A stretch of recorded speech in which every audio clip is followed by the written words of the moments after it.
Hello students.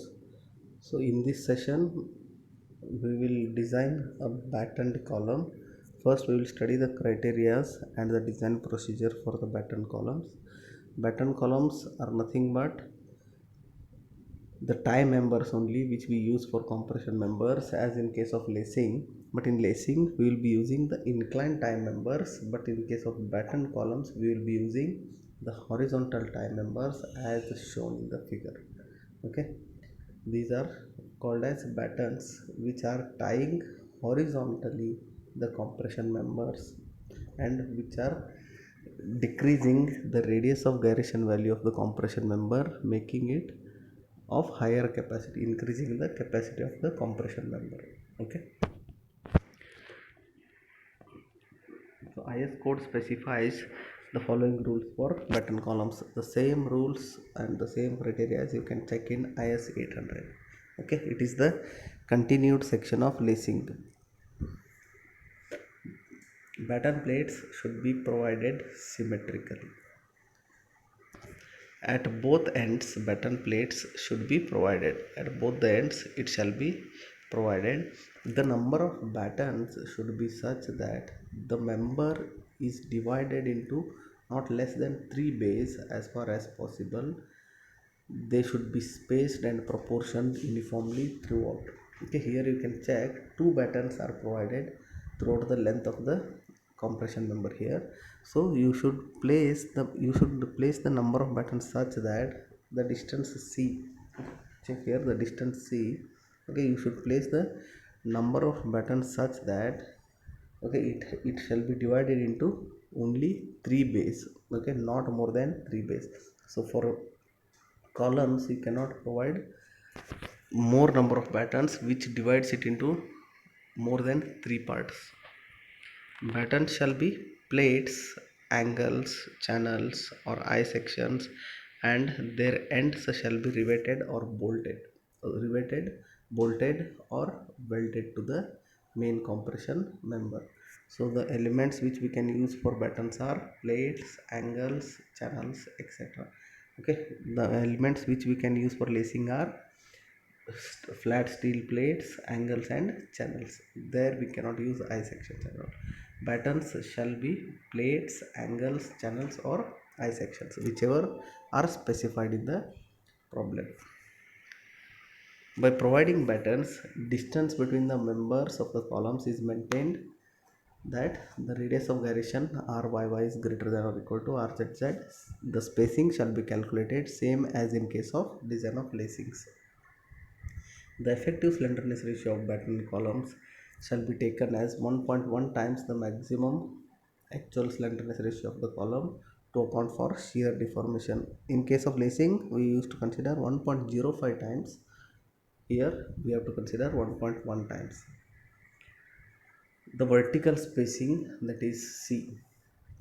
See here, the vertical spacing of battens measured as center to center of its end fastening shall be such that the slenderness ratio of any component of column over the distance shall neither greater than 50 nor greater than 0.7 times the slenderness ratio of the member as a whole about zz axis. Since about zz axis or xx axis the radius of gyration is minimum.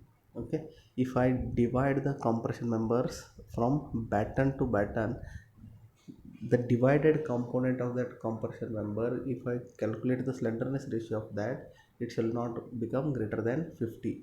The same case which we used in design of lacing. Battens shall be designed to carry the bending moments and shear forces arising from transverse shear force. So lacings were used to carry only the transverse shear, but battens, okay, since they are placed horizontally, there will be bending. So they shall be designed to carry bending moment as well as shear for transverse shear. Okay, the design shear and moments of batten plate is given by Vb is equal to Vt C by Ns, M is equal to Vt C by 2n at each connection. Okay, Next, the effective depth of end batten shall not be less than distance between the centroids of a main member. End batten means top and bottom. So intermediate battens are the in between end battens, we call them as intermediate battens. Next one, the effective depth of intermediate battens shall not be less than 3/4 of above distance. The distance is nothing but distance between the centroids of the main member, that is CG distance. Okay, in no case the width of batten shall be less than width of the batten.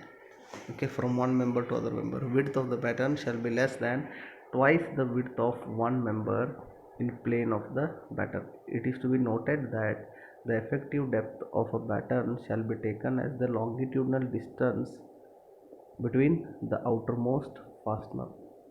The thickness of the batten, whenever I use steel plates, flat steel plates, shall be shall not be less than 1/50th of distance between the innermost connecting lines of rivets, bolts or welds. Next, last one, the length of the weld, if I am using welded correction at the end, the length of the weld connecting batten plate to the member shall not be less than half the depth of the batten plate. At least 1/3 of the weld shall be placed at each end of this edge. Okay, so by using these clause, again the same compression number which we have used for lacing, same we will design. Write down this problem only.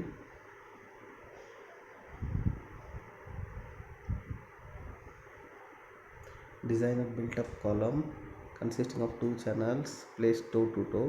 The column carries an axial factored load of 1600 kN. The effective height of the column is 10 meter. Design the battens for the column and draw the details. Okay, instead of design the lacing, write down design the battens. Okay, the design steps I will follow.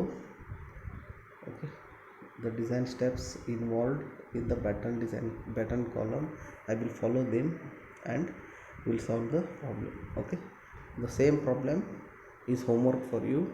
Refer the IS 800 code book and finish the design of battens. Okay, these notes will be shared to you. Okay, thank you. And this finishes third module of your steel structures, that is compression member. Okay, third module is completely finished. From the next session we will go for fourth module.